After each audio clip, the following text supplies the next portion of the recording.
ಹಿಂಗೆ ಬಗ್ಗೆ ನೋಡ್ಬೇಕು. ಹಾಂ ಎಸ್ ನೋಡಿ, ಸ್ಮೈಲ್ ಅರುಣ್. ಇಲ್ಲಿ ಏನು ನಡೀತಿದೆ ಅಂತ ನಿಮ್ಗೆ ಈಗಾಗಲೇ ಗೊತ್ತಾಗಿದೆ ಅಂತ ಭಾವಿಸ್ತೇನೆ. ಪ್ರೀ ವೆಡ್ಡಿಂಗ್ ಫೋಟೋಶೂಟು ಅಂದರೆ ಮದುವೆಗೆ ಮುಂಚೆ ನವಜೋಡಿಗಳು ತಮ್ಮ ಫೋಟೋವನ್ನು ವಿವಿಧ ಭಂಗಿಗಳಲ್ಲಿ ಶೂಟ್ ಮಾಡಿಸೋ ಅಂಥದ್ದು. ಈ ಕಾಲದ ಜಮಾನ ಹೇಗಿದೆಯಪ್ಪ ಅಂದರೆ, ಮದುವೆಯಲ್ಲಿ ಪುರೋಹಿತ ಇರಲಿಲ್ಲ ಅಂದರೂ ಪರವಾಗಿಲ್ಲ, ಆದರೆ ಪ್ರೀ ವೆಡ್ಡಿಂಗ್ ಶೂಟ್ ಅಂತೂ ಮಾಡಿಸ್ತಾರೆ. ಅವರು ಈಗ ಎಲ್ಲರೂ ಕೂಡ, ಹಿಂದೆಲ್ಲ ಶ್ರೀಮಂತರು ಅಂಥವ್ರು ಮಾಡಿಸ್ತಾಯಿದ್ರು, ಈಗ ಸಾಮಾನ್ಯ ಮದುವೆಗಳಲ್ಲೂ ಕೂಡ ಪ್ರೀ ವೆಡ್ಡಿಂಗ್ ಶೂಟನ್ನು ಮಾಡಿಸ್ತಿದ್ದಾರೆ. ಮದುವೆ ಅನ್ನೋದು ಮನುಷ್ಯನ ಜೀವನದಲ್ಲಿ ಒಂದು ಮಹತ್ವದ ದಿನ ಆಗಿರ್ತದೆ. ಹೀಗಾಗಿ ಮದುವೆಯ ಸಂಭ್ರಮ, ಹೊಸ ಜೀವನದ ಆರಂಭಕ್ಕೆ ಮುಂಚೆಯೇ ಒಂದು ಸುಂದರವಾದ ಮದುವೆ ಆಲ್ಬಮ್ಗೆ ಉತ್ತಮ ಪ್ರೀ ವೆಡ್ಡಿಂಗ್ ಶೂಟ್ ಅಗತ್ಯ ಇದೆ ಅಂತೇಳಿ ಇವತ್ತಿನ ಪೀಳಿಗೆಯ ಜನ ಬಯಸ್ತಿದ್ದಾರೆ. ಅಲ್ಲದೆ ಈ ಕಾಲದಲ್ಲಿ ಸೋಷಿಯಲ್ ಮೀಡಿಯಾಗಳು ಕೂಡ ಹೆಚ್ಚು ಜನಪ್ರಿಯ ಆಗಿದ್ದಾವೆ. ಅಂದರೆ ಫೇಸ್ಬುಕ್ಕು, ವಾಟ್ಸಪ್ಪು, ಇನ್ಸ್ಟಾಗ್ರಾಮು, ಯೂಟ್ಯೂಬು, ಹೀಗೆ ಈ ಸೋಷಿಯಲ್ ಮೀಡಿಯಾಗಳಲ್ಲಿ ನಮ್ಮ ಈ ಪ್ರೀ ವೆಡ್ಡಿಂಗ್ ಶೂಟ್ ಫೋಟೋಗಳನ್ನು ಅಪ್ಲೋಡ್ ಮಾಡಿ ಅದಕ್ಕೆ ಜನರಿಂದ ಬರುವ ಪ್ರತಿಕ್ರಿಯೆಯನ್ನು ಮದುವೆಗೆ ಮುಂಚೆನೇ ಪಡಿಬೇಕು ಅನ್ನುವ ಹಂಬಲ ಕೂಡ ಈಗಿನ ಪೀಳಿಗೆಗೆ ಇದ್ದಿರಬಹುದು. ಈ ಪ್ರೀ ವೆಡ್ಡಿಂಗ್ ಫೋಟೋ ಶೂಟ್ಗಂತಲೇ ಲಕ್ಷಾಂತರ ರೂಪಾಯಿ ಖರ್ಚು ಮಾಡ್ತಾ ಇದ್ದಾರೆ. ಹೌದು, ಈ ಪ್ರೀ ವೆಡ್ಡಿಂಗ್ ಫೋಟೋ ಶೂಟ್ಗಾಗಿಯೇ ವಿಶೇಷವಾದ ಬಟ್ಟೆಗಳನ್ನು ತಗೊಳ್ತಾ ಇದ್ದಾರೆ, ಮತ್ತು ಒಬ್ಬ ವೃತ್ತಿಪರ ಫೋಟೋಗ್ರಾಫರ್ನೇ ಆಯ್ಕೆ ಮಾಡ್ತಿದ್ದಾರೆ, ಮತ್ತು ಸ್ಥಳಗಳು ಕೂಡ ಬಹಳ ಮುಖ್ಯವಾಗಿ ಆಯ್ಕೆ ಮಾಡ್ಕೊಳ್ತಾ ಇದ್ದಾರೆ. ಎಲ್ಲಿಗೆ ಹೋಗಬೇಕು, ಸಮುದ್ರ ತೀರಕ್ಕೆ ಹೋಗ್ಬೇಕಾ ಅಥವಾ ಯಾವ ಪ್ಲೇಸ್ ಚೆನ್ನಾಗಿದೆ ಅಂತ ಆಯ್ಕೆ ಮಾಡಿಕೊಂಡು ಬಂದು ಅಲ್ಲಿ ಆ ಸ್ಥಳದಲ್ಲೇ ಫೋಟೋ ತೆಗೆಸ್ಕೊಳ್ತಾರೆ. ಯಾಕೆಂದರೆ ಈ ಮದುವೆ ಫೋಟೋ ಶೂಟು ಜನಸಂದಣಿ ಇರೋ ಕಡೆ ಆಗೋದಿಲ್ವಲ್ಲ. ಯಾಕೆಂದರೆ ಅಲ್ಲಿ ವಿವಿಧ ಭಂಗಿಗಳಲ್ಲಿ ಫೋಸ್ ಕೊಡೋಕ್ಕಾಗಲ್ಲ, ಸುತ್ತ ಜನ ಇರ್ತಾರೆ, ಸಂಕೋಚ ಆಗ್ತದೆ. ಆದರೆ ನಿರ್ಜನ ಪ್ರದೇಶಗಳು ಇದ್ದರೆ ಹೆಚ್ಚು ಒಳ್ಳೆಯದು ಅನ್ನುವ ಕಾರಣಕ್ಕೆ ಸ್ಥಳಗಳ ಆಯ್ಕೆ ಕೂಡ ನಡೀತದೆ. ನೋಡಿ, ಈ ಜೋಡಿ ಈ ಹಿರಿಯೂರು ತಾಲೂಕಿನ ಧರ್ಮಪುರದವರು. ಇವರು ಅಲ್ಲಿಂದ ಇಲ್ಲಿಗೆ ಅಂದರೆ ತುಮಕೂರು ಸಮೀಪದ ದೇವರಾಯನದುರ್ಗದ ಅರಣ್ಯ ಪ್ರದೇಶಕ್ಕೆ ಬಂದಿದ್ದಾರೆ.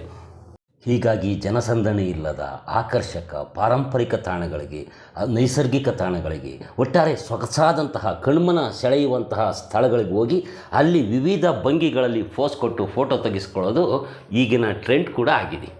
ಇತ್ತೀಚೆಗೆ ಈ ಪ್ರೀ ವೆಡ್ಡಿಂಗ್ ಫೋಟೋ ಶೂಟ್ ವೇಳೆ ದುರಂತವೊಂದು ನಡೆದು ಆ ವಿಡಿಯೋ ತುಂಬ ವೈರಲ್ ಆಗಿತ್ತು. ಅದೇನಪ್ಪ ಅಂದರೆ, ಈ ಬೆಂಗಳೂರಿನ ಮೂಲದ ಜೋಡಿಗಳು ಕೆನಡಾದಲ್ಲಿದ್ದರು. ಅವರು ಮದುವೆ ಆಗಲಿಕ್ಕೆ ಅಂತ ಬೆಂಗಳೂರಿಗೆ ಬಂದು ಪ್ರೀ ವೆಡ್ಡಿಂಗ್ ಫೋಟೋ ಶೂಟ್ ಮಾಡಿಸ್ತಾಯಿದ್ರು.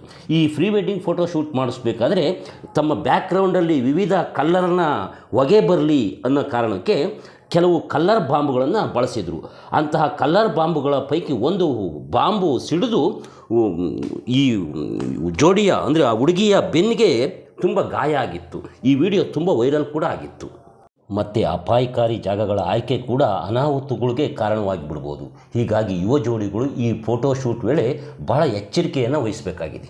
ಕೆಲವರಂತೂ ಈ pre wedding photo shoot viral ಆಗಲಿ ಅಂತಲೇ ವಿವಿಧ ತಂತ್ರಗಳನ್ನು ಅನುಸರಿಸ್ತಾರೆ. ಅದ್ಯಾರೋ ರೈತ ಯುವ ಜೋಡಿಗಳು ಕೆಸರು ಗದ್ದೆನಲ್ಲಿ ಬಿದ್ದುಕೊಂಡು ಈ ಫೋಸನ್ನು ಕೊಟ್ಟಿದ್ದರು. ಅವು ತುಂಬ ಫೋಟೋಗಳು ವೈರಲ್ ಆಗಿದ್ದವು. ಹಾಗೆ ಇನ್ನೊಂದು ಜೋಡಿ ಈ ಬಾಳೆ ಎಲೆಯನ್ನು ಇಟ್ಕೊಂಡು, ಬೆತ್ತಲಾಗಿ ಬಾಳೆ ಎಲೆಯನ್ನು ಅಡ್ಡ ಇಟ್ಕೊಂಡು ಫೋಸ್ ಕೊಟ್ಟಿದ್ದರು. ಆ ಫೋಟೋಗಳು ಕೂಡ ತುಂಬ ವೈರಲ್ ಆಗಿದ್ವು. ಇರಲಿ, ಈ ನಮ್ಮ ತುಮಕೂರು ಸಮೀಪದ ದೇವರಾಯನದುರ್ಗ ಈ ಪ್ರೀ ವೆಡ್ಡಿಂಗ್ ಫೋಟೋ ಶೂಟ್ಗಂತೂ ಹೇಳಿ ಮಾಡಿಸಿದಂತಹ ಒಂದು ತಾಣ ಆಗಿದೆ. ಯಾಕೆಂದರೆ ಇಲ್ಲಿ ದಟ್ಟ ಅರಣ್ಯ ಇದೆ, ವಿವಿಧ ರೀತಿಯ ಮರಗಳಿದ್ದಾವೆ, ಅಲ್ಲದೆ ದೇವಸ್ಥಾನಗಳಿದ್ದಾವೆ, ಗುಡ್ಡ ಬೆಟ್ಟ ಕಲ್ಲುಗಳು. ಯಾವ ರೀತಿ ನೀವು ಫೋಸ್ ಕೊಡಲಿಕ್ಕೆ ಅನುಕೂಲ ಆಗುತ್ತೋ ಆ ರೀತಿಯ ಫೋಸ್ಗಳನ್ನು ಕೊಡಲಿಕ್ಕೆ, ವಿವಿಧ ಭಂಗಿಗಳಲ್ಲಿ ಫೋಟೋ ತೆಗೆಸ್ಕೊಳ್ಳಿಕ್ಕೆ ಈ ದೇವರಾಯನದುರ್ಗ ಒಂದು ಒಳ್ಳೆಯ ತಾಣ ಆಗಿದೆ ಅಂತೇಳಿ ನಿಮಗೆ ತಿಳಿಸ್ಲಿಕ್ಕೆ ಬಯಸ್ತೀನಿ. ಈ ನಮ್ಮ ನೇಟಿವ್ ನೆಸ್ಟ್ ಯೂಟ್ಯೂಬ್ ಚಾನಲ್ಗೆ ವಿಡಿಯೋ ಮಾಡಿಕೊಳ್ಳಿಕ್ಕೆ ಅನುಮತಿ ನೀಡಿದಂತಹ ಈ ಯುವ ಜೋಡಿಗೆ ಶುಭವಾಗಲಿ ಅಂತೇಳಿ ಈ ವಿಡಿಯೋಗೆ ನೀವೊಂದು ಲೈಕ್ ಮಾಡಿ. ಮತ್ತು ನೀವು ನೋಡುತ್ತಿರುವ ನೇಟಿವ್ ನೆಸ್ಟ್ಗೆ ಇನ್ನೂ ಸಬ್ಸ್ಕ್ರೈಬೇ ಆಗಿಲ್ಲ ಅಂದರೆ ಈಗಲೇ ಸಬ್ಸ್ಕ್ರೈಬ್ ಕೂಡ ಮಾಡ್ಕೊಳ್ಳಿ. ಮತ್ತು ಈ ವಿಡಿಯೋ ಬಗ್ಗೆ ನಿಮಗೆ ಅನಿಸಿದ್ದನ್ನು ಕಾಮೆಂಟಲ್ಲಿ ತಿಳಿಸಿ. ಈ ವಿಡಿಯೋ ನಿಮಗೆ ಹೆಚ್ಚು ಇಷ್ಟವಾಗಿದ್ದರೆ ಇದನ್ನು ಶೇರ್ ಮಾಡಿ ನಿಮ್ಮ ಸ್ನೇಹಿತರಿಗೂ ಕಳಿಸ್ಕೊಡಿ, ಅವರು ಕೂಡ ನೋಡಲಿ. ಈವರೆಗೆ ಈ ವಿಡಿಯೋ ನೋಡಿದ ನಿಮಗೆ ನಮಸ್ತೆ.